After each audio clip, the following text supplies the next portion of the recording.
Hi everyone, I welcome you all to our channel. तो आज हम 25 ऑफ मई 2021 के न्यूज़ आर्टिकल डिस्कस करेंगे of the Indian Express and PIB Press Information bureau.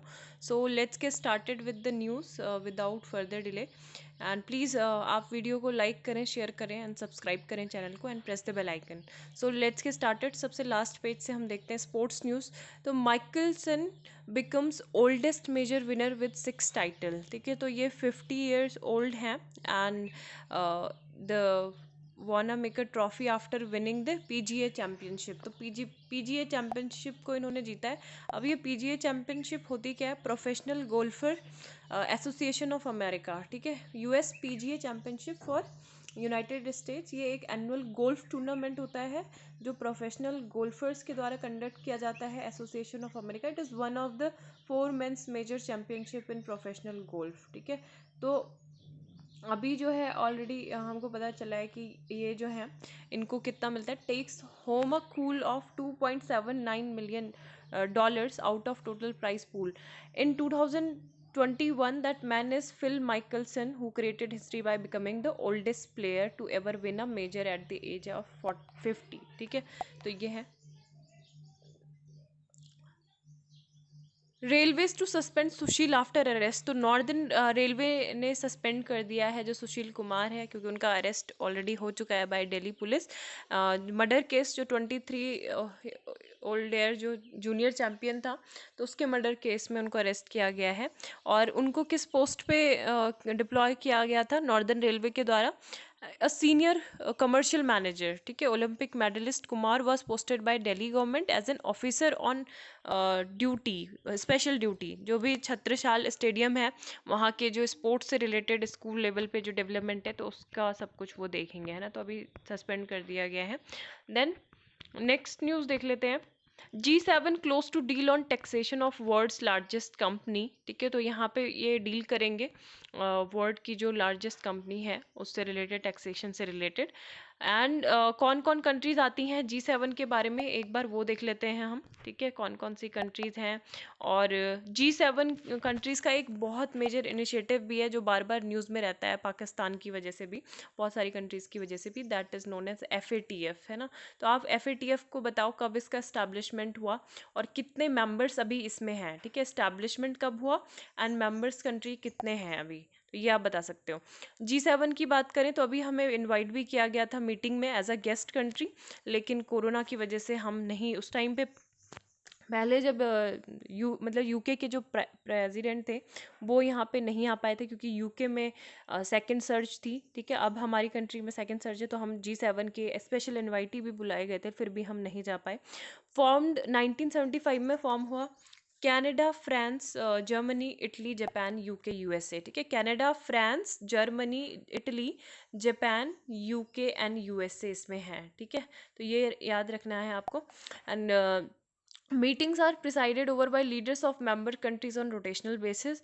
और ये informal annual gathering होती है of 2 days in which member country discuss a wide range of global issue. इसका एक फॉर्मल कॉन्स्टिट्यूशन नहीं है, ना ही इसका कोई फिक्स्ड हेडक्वार्टर है। ठीक है, कभी कभी एग्जाम में ऐसे ही दे दिया जाता है कि G7 का हेडक्वार्टर वियना, है ना, फ्रांस या फिर जर्मनी, यूएसए, कनाडा, कुछ भी दे दिया जाएगा, नन ऑफ द अबव। तो क्या होगा? None of the above.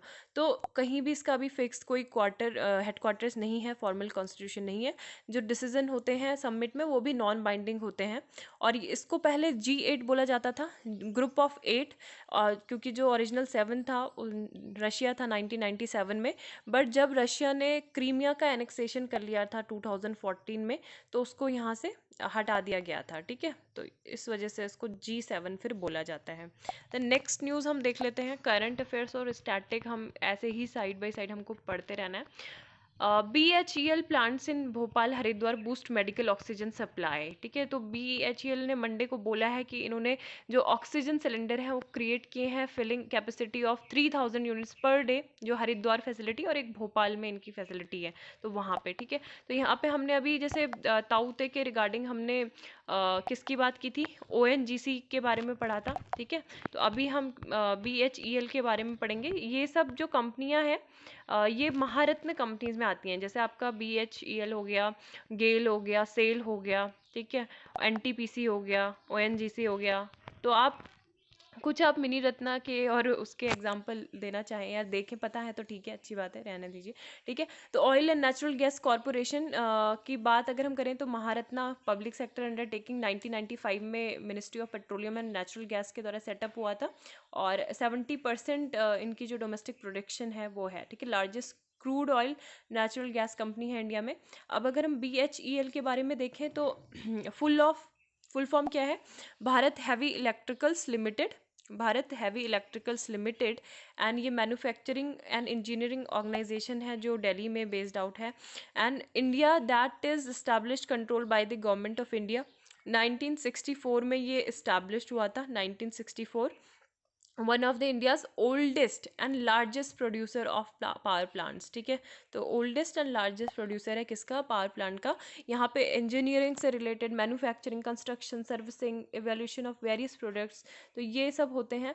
और ट्रांसपोर्टेशन भी होते हैं, railway, energy, water, oil, gas, defence and transmission, in addition to power plant services, ठीक है। तो ये है 1964 में, याद रखना है कि इस्टेब्लिश हुआ था as a indigenous heavy equipment industry.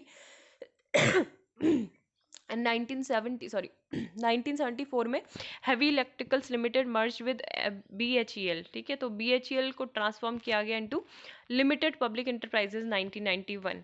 तो ये है। उसके बाद इन्होंने अप्लाइंसेस भी प्रोवाइड किए 2017 में। 55% इंडिया के टोटल जो इलेक्ट्रिसिटी जनरेशन कैपेसिटी है तो वो बिल्ड की, और काफ़ी सारे जो इलेक्ट्रिक लोकोमोटिव्स है, डिफेंस इक्विपमेंट हैं, तो वो भी हमारे ऑफर किए थे, ठीक है। लिस्ट जो है EPC contract, complete power station, HVEHY sub station, ठीक है। ट्रन की contracts for power plants, ONM services for family technology. अगर हम जनवरी 2020 की बात करें तब तक इंडिया के पास 10 महारत्ना कंपनीज हैं, 14 नवरत्ना कंपनीज हैं in India, and 73 mini Ratna companies, ठीक है। सो नेक्स्ट न्यूज़ देख लेते हैं। अब कल हमने वर्ल्ड न्यूज़ से रिलेटेड जो था लिथुआनिया, लातविया और जो बाल्टिक नेशंस हैं, बाल्कन नेशन है, तो उनके बारे में पढ़ा था। तो जो न्यूज़ में है उसके बारे में एक बार आपको डीपली थोड़ा जानना चाहिए कि क्या है। बेलारूस में एग्जैक्टली क्या हो रहा है? Belarus faces sanctions threat over state piracy. तो बहुत सारी जो एयरलाइंस हैं डिफरेंट डिफरेंट कंट्रीज़ की, तो उनका कहना है कि वो क्या कर रहे हैं, बेलारूस के साथ जो एयर ट्रैवल है, एयरलाइंस है, वो सीज कर रहे हैं अपनी flights over Belarus, and that it would suspend the air permit भी बेलारूस नेशनल कैरियर के लिए बिलाविया इमीडिएट इफेक्टली। ब्रिटेन ने भी क्या किया? सीज़ किया है। इसके अलावा आयरिश फॉरेन मिनिस्टर ने सीज़ किया है।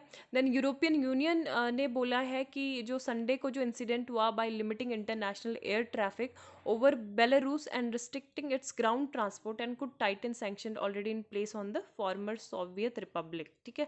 काफ़ी चीज़ों की क्लैरिटी तो यहीं पे मिल जाती है, जैसे कि यहाँ पे आपको कैपिटल के बारे में पता चल गया है कि मिन्स्क बेलारूस की कैपिटल है, अभी मैप भी दिखाऊंगी। और countries also called for the release of Roman Protasevich, ठीक है, who was detained when the plane was force to land in Minsk. तो अभी अगर कुछ समझ नहीं आया तो लेट मी टेल यू कि पहले यहाँ पे हम बेलारूस में आ जाते हैं, ठीक है। यही कल जो हमने देखा था, यही जो है बाल्टिक नेशन, बाल्टिक सी के आसपास एस्टोनिया, लातविया, लिथुआनिया, इसी के यहाँ पे हम यहाँ देखें तो ये रहा बेलारूस, ठीक है। ये बेलारूस है और ये इसकी कैपिटल है मिन्स्क। तो यहाँ पे जो है, यहाँ आपको ये देखने को मिल रहा होगा ग्रीस, ठीक है। तो ग्रीस से फ्लाइट जा रही थी जिसमें जो रोमन है, ये बेलारूस के एक जर्नलिस्ट हैं, ठीक है, जो वहाँ की जो सरकार है उसके खिलाफ मतलब प्रोटेस्ट करते हैं, ठीक है। तो ये यहाँ से ट्रैवल कर रहे थे लिथुआनिया, लेकिन बेलारूस की जो एयरफोर्स थी उन्होंने वो जो प्लेन था उसको यहीं पे मतलब फोर्सफुली रोक दिया कि आप यहाँ नहीं जा सकते, पहले आपको यहाँ पे रुकना होगा, ठीक है। तो फोर्सफुली ये रोका, फिर इनको डिटेन कर लिया गया। तो इसी की वजह से इसको बहुत ज़्यादा क्रिटिसिज्म का सामना करना पड़ रहा है बेलारूस को। और ऐसा क्यों हो रहा है? क्योंकि वहाँ पे 1994 से जो अभी लुकाशेवो हैं, आपने पहले भी हमने इनके बारे में बहुत डिस्कस किया था जब ये बात आ रही थी कि रशिया के साथ क्या पता मतलब बेलारूस का मर्जर भी हो सकता है। रशिया भी बोल रहा है बेलारूस, और रशिया के बहुत अच्छे टाइज हैं। ये पहले रशिया का ही पार्ट था, मतलब रशिया क्या था पहले, USSR था, ठीक है। तो बाद में जब ये इससे अलग हो गया 1994 में, इसको इंडिपेंडेंस मिली, तो फिर मतलब ये अलग हुआ। एक सेपरेट कंट्री, तो तब से लुकाशेवो, जिनको अभी तक क्या बोला जाता है, एट प्रेजेंट डिक्टेटर है ना इन यूरोप, तो लास्ट डिक्टेटर बोला जाता है उसको यूरोप का। तो 1994 से ये पावर में है, ठीक है। उसी तरीके से जो व्लादिमीर पुतिन है 2000 से 2001 से वो बिल्कुल पावर में अभी तक बने हुए हैं। उनके तो फिर भी जो पोस्ट है उसमें चेंज हुआ, प्राइम मिनिस्टर से प्रेसिडेंट, प्रेसिडेंट से प्राइम मिनिस्टर, लेकिन जो ये लुकाशेव है ये तब से सेम पावर में है। इस वजह से लोग यहाँ पे डिमांड कर रहे हैं कि एटलीस्ट हमको कोई न्यू लीडरशिप, एक न्यू फेस यहाँ पे चाहिए। तो people are protesting against this dictatorship, मतलब जिसको बोला जा रहा है रूरल जो लीडर है यहाँ पे है ना मेन, तो उनके खिलाफ इस वजह से प्रोटेस्ट चल रहे हैं। तो ये भी अपने काफ़ी सारे यहाँ पे वायलेंस वगैरह ये सब भी होता रहता है। और अभी तक इस वजह से सारी जो कंट्रीज़ हैं वो भी क्रिटिसाइज़ कर रही हैं बेलारूस का ये जो एक्शन था। बाकी यूएसए ने भी बहुत ज़्यादा सपोर्ट किया है, उन्होंने बोला है कि हम किसके साथ आएंगे, हम बेलारूस के जो लोग हैं उनके साथ हैं। दैट मीन्स यहाँ पे यूएस अलग हो गया, और यहाँ पे जो है अगर यूएस कुछ यहाँ पे बेलारूस की गवर्नमेंट को या फिर कुछ भी कुछ करता है, ठीक है, या फिर वहाँ के जो लोग हैं सिटीज़न हैं उनके फेवर में कुछ काम करता है, तो यहाँ पे रशिया आएगा। तो रशिया क्योंकि बेलारूस का सपोर्टर है बहुत ज़्यादा, तो यही सब चीज़ें हैं अभी जियोपॉलिटिक्स में अभी चल रही हैं। Then Suu Kyi appears in court in person for first time since Myanmar coup, ठीक है। तो म्यांमार में जो कू हुआ था February 1 में, जब से पूरी पावर सीज कर ली गई थी और सिविलियन जो थी, मतलब पूरी पावर जो थी मिलिट्री को हैंड ओवर हो गई थी, तो कर दी गई थी। तो अभी यहाँ पे उनकी पहली वही लोग यहाँ पे आए थे, तो यहाँ पे यही बोला गया है, Suu Kyi wanted to tell Myanmar's people that her national league for democracy party will stand by them, ठीक है। और ये सब है यहाँ पे। एंटोनी ब्लिंकन कौन है? US secretary of state Antony Blinken was heading to West Asia on Monday, है ना, जो भी to press the Israelis, Palestinians and regional press to build on last week Gaza ceasefire while laying the groundwork for an eventual resumption. तो peace talk और यहाँ पे immediate flow करेंगे humanitarian aid का Gaza Strip पे। तो Antony Blinken, ठीक है, तो ये काफ़ी ज़्यादा इनका इम्पॉर्टेंट रोल है, यूएस सेक्रेटरी स्टेट हैं ये। और इन्होंने मतलब जो भी, मतलब यूएस किस तरीके से सपोर्ट करता है इसराइल को, और पैलेस्टीनियंस की जो मतलब उनको भी किस तरीके से हेल्प करनी है रिबिल्डिंग में, तो वो सारी चीज़ें यहाँ पे एड्रेस की जाएगी। Equal measure of freedom, security and prosperity for Israeli and Palestinians, है ना। तो अब जो बाइडेन गवर्नमेंट है तो उनका इंस्टेंट ट्रम्प जो प्रशासन है उससे थोड़ा चेंज है, एडमिनिस्ट्रेटिव मतलब किस तरीके से वहाँ पे करना है काम, क्योंकि वो पैलेस्टीनियन को भी मतलब इक्वल ही ट्रीट करने की बात कर रहे हैं, ठीक है। यहाँ पे अबॉर्शन राइट्स की बात की गई है, लेकिन यहाँ पे यूएसए के कॉन्टेक्स्ट में है। हमें इंडिया के बारे में थोड़ा बहुत नहीं, पूरा ही आपको जानकारी होनी चाहिए कि इंडिया में किस तरीके के लॉज अबॉर्शन से रिलेटेड हैं और क्या प्रोसीजर है। अभी जो मार्च 2021 में राज्यसभा में पास हुआ था वो क्या बिल था, है ना, किस चीज़ में अमेंडमेंट हुए थे, तो ये सब चीज़ों के बारे में आपको जानकारी होना ज़रूरी है। तो medical termination of pregnancy amendment bill 2020, तो ये एक अमेंडमेंट बिल है जो किसको जो 1971 का जो था मेडिकल टर्मिनेशन प्रेगनेंसी एक्ट, इसको अमेंडमेंट करेगा इसमें। और राज्यसभा में ये पास हुआ था, और bill seeks to amend the medical, ठीक है। तो अब ये है प्रेजेंट लॉ की अगर बात करें तो ये केवल जो मैरिड वुमेन थी उन्हीं पे अप्लाइड होता था। अभी जो प्रपोज अमेंडमेंट है वो अनमैरिड वुमेन भी इसमें कवर की गई हैं। इसमें जो जेस्टेशनल एज लिमिट है वो 20 वीक्स फॉर ऑल अभी एट प्रेजेंट है। और इसमें जो अमेंडमेंट प्रपोजल अमेंडमेंट है उसमें 24 वीक्स किया गया है रेप सर्वाइवर, एंड अगर किसी को सब्सटेंशियल फीटल एबनॉर्मलिटीज़ हो जाती हैं तो 24 वीक। मेडिकल प्रैक्टिशनर ओपिनियंस भी रिक्वायर्ड है यहाँ पे, ठीक है। तो पहले जो था यहाँ पे क्या था, जो एक ही का था, ठीक है, टिल 12 वीक्स, और जब 20 हफ्ते हो जाएंगे तब दो के ओपिनियन ज़रूरी हैं। और यहाँ पे बोला गया है कि दो के ओपिनियन 20 से 24 हफ्तों के बीच में ज़रूरी है। मेडिकल बोर्ड का भी अप्रूवल साथ में ऐड किया जाएगा 24 वीक्स में, ठीक है। और अगर वुमेन की जो कॉन्फिडेंशियलिटी है अगर उसका ब्रीच होता है तो 1,000 रुपये का फाइन होगा। और अब इसमें आगे जोड़ा गया है इम्प्रिजनमेंट भी हो सकता है 1 साल का, ठीक है।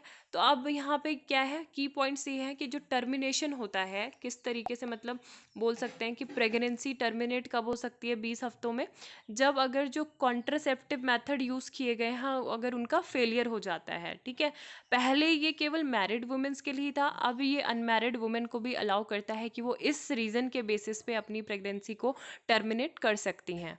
अब ओपिनियन क्या है, ये ओपिनियन नीडेड फॉर टर्मिनेशन कि वन रजिस्टर्ड मेडिकल प्रैक्टिशनर, ठीक है, इंस्टेड ऑफ 2 और more termination pregnancy up to 20 weeks of gestation क्या होता है, एक फेटल डेवलपमेंट पीरियड होता है जब भी मतलब from the time of conception until birth, है ना।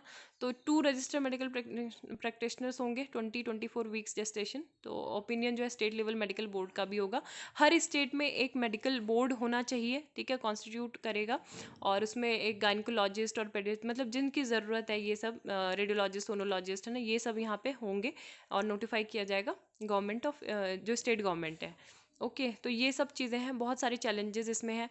और एक बात ये टू बी नोटेड कि जो 1971 से पहले जो अबॉर्शन था वो क्या था, क्रिमिनलाइज था, एक अपराध था अंडर सेक्शन 312 ऑफ आईपीसी। ठीक है, इंडियन पेनल कोड का जो 8060 का जो एक्ट था, इंडियन पेनल कोड है, तो उसमें ये क्या था, क्रिमिनलाइजेशन इसको किया गया था। और तो इसके काफ़ी सारे बेनिफिट्स भी हैं, helps special category women, termination of case of anomaly and beneficial for unmarried women. Challenges भी इसके काफ़ी ज़्यादा हैं, ठीक है, preference for a male child हो सकता है, change of choice, medical boards, तो यहाँ पे ये सब कुछ बातें हैं। ठीक है, सो नेक्स्ट न्यूज़ डिस्कस कर लेते हैं।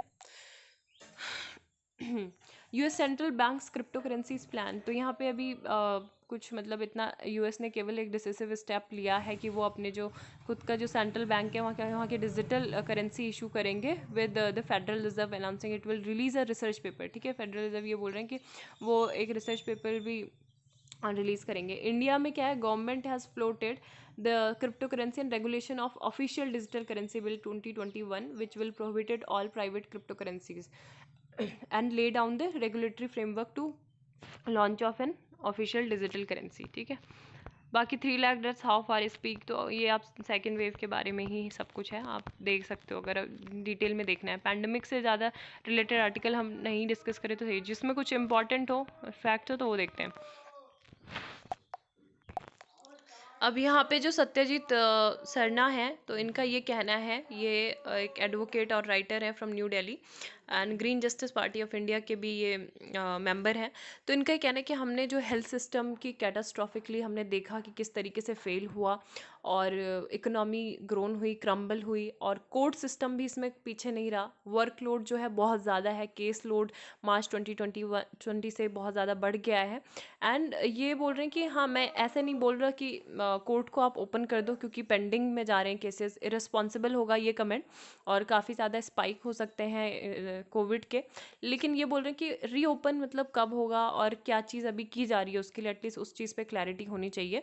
तो इंडिया ने अभी सेकेंड वेव देखी है, और बहुत सारे जो केसेस हैं, मतलब कुछ फिजिकली भी अटेंड किए गए, कहीं पे हाइब्रिड मॉडल के थ्रू किया गया, क्योंकि हाफ ऑफ द पर्सन जो जजेस होंगे वो प्रेजेंट होंगे फिजिकली और बाकी वीडियो कॉन्फ्रेंस में होंगे, है ना। तो ये सब है।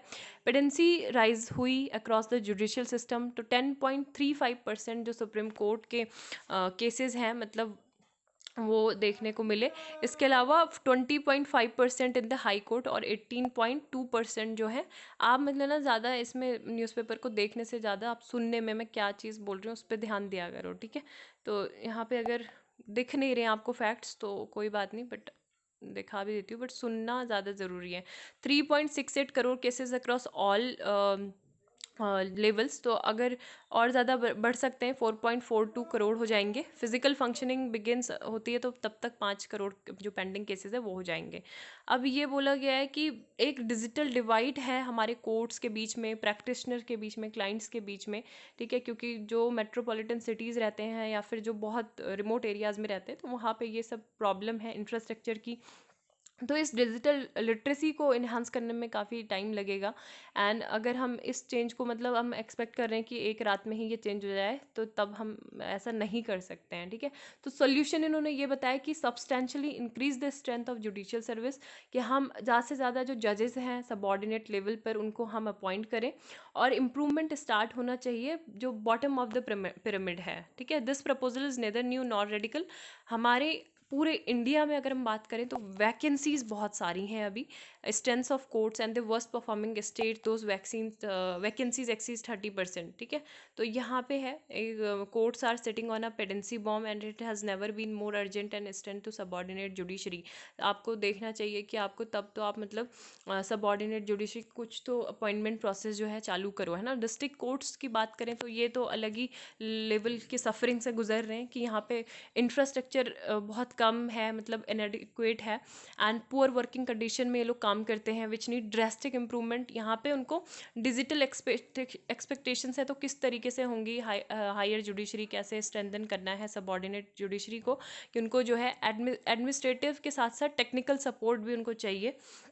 prospect for promotion development and training, so this is also an opportunity to correct historical inequalities। अब यहाँ पे वुमेन्स की भी बात की गई है। हिस्टोरिकल इनक्वलिटीज़ ये थी कि वुमेन के कम पार्टिसिपेशन होता है, जजेस नहीं है वुमेन, एंड जजेस फ्रॉम हिस्टोरिकली मार्जिनलाइज कास्ट, है ना। कास्ट का भी यहाँ पे उठाया गया इशू कि classes must finally be given a fair share of seats at the table. तो ये सब है, यही सब जब अपॉइंटमेंट्स होंगे इम्प्रूवमेंट कर सकते हैं ये। ओके, देन यहाँ पे जो नेक्स्ट आर्टिकल है ये इंडिया यूएस से रिलेटेड काफ़ी अच्छा आर्टिकल है। और अभी जो हमारे एक्सटर्नल अफेयर्स मिनिस्टर है एस जयशंकर, तो न्यूयॉर्क वाशिंगटन की विजिट पे वीक रहेंगे पूरा।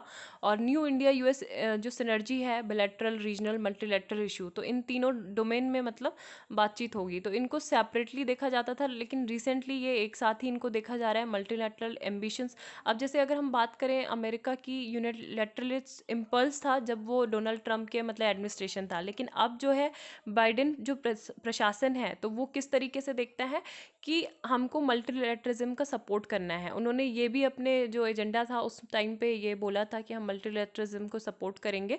और जो रिपब्लिकन पार्टी, जो डेमोक्रेटिक पार्टी रिपब्लिकन पार्टी है, मतलब ये नहीं करते थे, है ना पहले। तो यहाँ पे यही सब बातें हैं कि जो फ्रिक्शन है दिल्ली और वॉशिंगटन के बीच में, तो वो सब साइड कर दें। तो मैकेनिज्म जो है क्वाड्रिलेटरल सिक्योरिटी फ्रेमवर्क, और इंडिया के यूएस से जो बायलैटरल डिफेंस कॉपरेशन है जिसमें जापान ऑस्ट्रेलिया भी इंक्लूड है, तो एक पोटेंशियल इंस्ट्रूमेंट वो साबित हुए जो रीजनल आर्किटेक्चर है ईस्ट में, तो उसको शेप करने के लिए। एंड इंडिया का प्रिंसिपल चैलेंज ये है कि बीटिंग बैक द वायरस। अभी हमें क्या चाहिए, सबसे मेन हमारी जो प्रायोरिटी है वो ज़्यादा से ज़्यादा लोगों को वैक्सीनेट करना है, ज़्यादा से ज़्यादा पॉपुलेशन के पास वैक्सीन पहुँचे, जो इक्विपमेंट्स है, टूल्स है, मेडिकल फैसिलिटी वो पहुँचे। तो ये यहाँ पे हमारे काफ़ी ज़्यादा मतलब यूएस हेल्प कर सकता है, ठीक है। तो America, if Trump policy suggests America was turning it back on the world, Biden has promised to restore leadership in the multilateralism institution। अब जैसे बाइडेन ने जो था अभी रिवर्स किया है ट्रम्प के डिसीजन को, जैसे वर्ल्ड हेल्थ ऑर्गेनाइजेशन से वर्कआउट कर गए थे ट्रम्प, ठीक है। तो उन्होंने बोला है कि नहीं, हम रिवर्स करेंगे इसको। दूसरा ये था कि ट्रम्प प्रशासन अभी मतलब कुछ कुछ चीज़ों पे वो एग्रीड हैं, जैसे कि इंडो पैसिफिक का पोटेंशियल क्या है ना, उस पर पहले की तरह अभी भी यूएस का इंस्टेंस है। एंड ऑल दो द ब्रीफ डिले, अभी जो देखा होगा कि सारे लोग पूछ रहे थे कि भाई आपने तो यूएस की उस टाइम पे हेल्प की थी, बट अभी वो चुप क्यों है, क्योंकि काफ़ी डिले उन्होंने लगाया अपना रिस्पॉन्स इस चीज़ में देने में, सेकेंड पैंडमिक के टाइम पे, सेकेंड वेव में, कि much chatter. Washington has now come through strongly by facilitating the release of essential item. Vaccine production के लिए हमें वो दे रहे हैं, delivering significant relief supplies. And April की जो सर्ज है बहुत ज़्यादा टेरिफाइंग है वायरस के लिए, मतलब हमारा जो अपना खुद का जो प्रोग्राम था वैक्सीन मैत्री, वो भी एक सेटबैक ही हो गया इंडिया का इनिशिएटिव। और फिर कलेक्टिव प्लान्स थे क्वाड के, है ना। सेकेंड वेव जैसे बिगिन हुई तो recede India's vaccine production and revives, है ना। तो यही सब चीज़ें यहाँ पे बातचीत की जा रही है। एंड दूसरा ये है कि अगर हम बात करें किसकी, चाइना की, तो चाइना तो हमेशा ही मैटर को बहुत ख़राब बनाता है। अगर बात करें एनएसजी की, तो वहाँ से वो वीटो लगा देता है, ठीक है। यूएनएससी पे हमें जो परमानेंट सीट के लिए हम अप्लाई करते हैं, तो उसको नहीं होने देना मीटिंग। तो China has sought get the UNSC intervention against India, constitutional changes जो जम्मू कश्मीर में चेंजेस कर रखे हैं। और साथ में वो क्या करता है, इस्लामाबाद को बहुत ज़्यादा प्रोटेक्ट करता है कि नहीं, उसमें प्रेशर नहीं पड़ने चाहिए कि वो क्रॉस बॉर्डर टेररिज्म को नहीं सपोर्ट कर रहे रीजन में, बाकी सारी कंट्रीज झूठी हैं, है ना। It was the US that led the charge to end India's nuclear isolation, और फ्रांस ने भी हमारा सपोर्ट किया to lead the blocking Chinese Kashmir move in the UNSC. तो यहाँ पे यही सब बातें हैं कि इंडियाज की जो अभी लास्ट कपल ऑफ ईयर्स में अगर हम बात करें, तो हम यूरोपियन अलायंस जो है फॉर मल्टीलैटरलिज्म, तो वहाँ के लिए भी हम ओपन है। And two items are at the top of his agenda, जैसे क्लाइमेट चेंज और दूसरा ट्रेड है। तो कन्वर्सेशन ऑलरेडी बिगिन हो गई है, शुरू हो गई है। Biden special envoy on climate change जो जॉन कैरी है दिल्ली लास्ट मंथ, वो आई थी। The key to success here is finding a way of US to support India's transition on green growth. तो यही सब बातें हैं। बात करें अगर प्रेसिडेंट, यूएस के प्रेसिडेंट जॉर्ज डब्ल्यू बुश की, तो उन्होंने उस टाइम पे बिलैटरल रिलेशनशिप को 2001 से 2009 में काफ़ी ज़्यादा हेल्प किया था इंडिया और यूएस के रिलेशन को ट्रांसफॉर्म करने में। इसके अलावा जब ट्रंप एडमिनिस्ट्रेशन आया, तो इन्होंने क्या हेल्प किया, रीजनल कोऑपरेशन इंडो पैसिफिक में, है ना, जो अभी बाइडेन भी इस पे फॉलो कर रहे हैं इंडो पैसिफिक रीजन में। जब प्रेसिडेंट बराक ओबामा थे 2009 से 2017 तक, तो इन्होंने मेजर जो था कन्वर्सेशन किया इंडिया के साथ मल्टीलैटरल इश्यूज पे, स्पेशली किस पे, क्लाइमेट चेंज पे, ठीक है। और न्यूक्लियर सप्लाई से रिलेटेड भी हमारी बातचीत हुई थी उस टाइम पे। अब Biden is about making multilateralism and important part of India's US strategic partnership, तो ये इस पे फोकस कर रहे हैं। देन यहाँ पे द काइंडनेस ऑफ स्ट्रेंजर ये बोल रहे हैं कि कम्युनिटी एक्शन जो है वो हेल्प कर सकते हैं हमारे, कि ओवरकम हम करें फेलियर्स को स्टेट और मार्केट में इन टैकलिंग कोविड क्राइसिस। तो यहाँ पे बहुत सारे इनिशिएटिव दिए गए हैं कि क्या क्या इनिशिएटिव हुए हैं। आईआईटी बॉम्बे ने लॉन्च किया है एक हेल्प नाउ, है ना, तो ये जान बचा रहा है लोगों की, क्वालिटी मेडिकल हेल्प ये दे रहे हैं। ब्रीथ इंडिया है, हेल्प नाउ, ठीक है। तो ये एक ऐसी कम्युनिटी है जो सेल्फलेस, मतलब कोई भी इसमें सेल्फिश नहीं है, मतलब सेल्फलेस होके ये क्या कर रहे हैं, अपना सपोर्ट दे रहे हैं। और न्यूज़पेपर जो हैं डिफ़िकल्ट पेनफुल टास्क है उनके लिए, reporting on covid related loss and misery, heart breaking pictures वो देख रहे हैं। तो यहाँ पे यही सब है कि हम लोग खुद अपने से इनिशिएटिव लें, तो हम एक दूसरे की हेल्प कर सकते हैं। इफेक्टिव सोशल इंटरेक्शन होना चाहिए, कम्युनिटी पार्टिसिपेशन होना चाहिए, जो कि एक इफेक्टिव मतलब रोल प्ले करता है इन सब चीज़ों में। ऑन द मैट, तो ये सुशील कुमार से रिलेटेड ही है। He was one of the India's greatest ever wrestler and the country's most decorated Olympian. तो he was accused of murder, मतलब मर्डर केस। एंड अभी तो यही सब बातें हैं। उन्होंने 2012 में लंदन में भी जीता था silver medal, and bronze Beijing में 2008 में जीता था, ठीक है। देन हेल्थ वार्निंग भी यहाँ पे यही दी जा रही है कि जो फार्मर्स हैं तो वो अपना प्रोटेस्ट ना करें, क्योंकि पहले भी उन्होंने प्रोटेस्ट किया था। 470 फार्मर्स ने अपनी जानें भी चली गई थी, और जो बाकी ठीक होके जो वहाँ मतलब गए अपने घरों को, तो वो वहाँ से कोविड वगैरह लेके भी गए, बीमारियाँ, है ना। तो इस वजह से medical staff, nurses, health care professional के लिए टेस्टिंग और कॉन्टैक्ट ट्रेसिंग जो टीम्स हैं, उनके लिए बहुत ज़्यादा मुश्किल हो रहा है ये ट्रेस करना। द सेकेंड वेव चैलेंज में यहाँ पे इन्होंने यही बोला है कि जो पूरा कोविड से रिलेटेड ही बातें हैं कि डिमांड को अगर बढ़ाना है, टू फ्यूल डिमांड, तो इनइक्वलिटी को एड्रेस करना होगा, जो वैक्सीनेशन है उसको बढ़ाना होगा, रूरल हेल्थ केयर में एक्सपेंशन करना होगा। और इसके लिए जो सबसे मेजर की है वो कैश ट्रांसफ़र है, wedding party in Covid times, yes, ठीक है। तो ये बिना मास्क के हैं सारी सब लोग। और एक तो वो स्पाइस जेट में ही हो रही थी party. In safe sex marriage centre tells high court no one dying for a lack of certificate. तो ऐसा नहीं है कि किसी के पास मैरिज सर्टिफिकेट नहीं है तो उसको मतलब सेम सेक्स मैरिज का, तो उसको अलाउ नहीं कर रहे मेडिकल ट्रीटमेंट से। 3 name shortlisted for CBI chief post, ठीक है। तो यहाँ पे high powered selection committee headed by the prime minister on Monday, इन्होंने फाइनलाइज किए 3 name. SSB director general Rajesh Chandra, specially secretary home V S comedy, and CSF director general Subodh Kumar Jaiswal. तो देखेंगे जब इनका फाइनल अपॉइंटमेंट हो जाएगा, तो सीबीआई के बारे में भी एक बार देख लेंगे। लॉकडाउन हेमेटिकन जो आईसीसीआर है, तो ये क्या कर रहे हैं, एक इंडिया के सॉफ्टवेयर को प्रोजेक्ट करेगा। Vinay Sahasrabuddhe is all set to institute Annapurna award, ठीक है। तो ये अन्नपूर्णा अवार्ड ये एक सेटअप करेंगे। देन तो आज के लिए बस इतना ही। उम्मीद है आपको लेक्चर पसंद आया होगा, and thank you. Have a nice day ahead. Bye. Take care.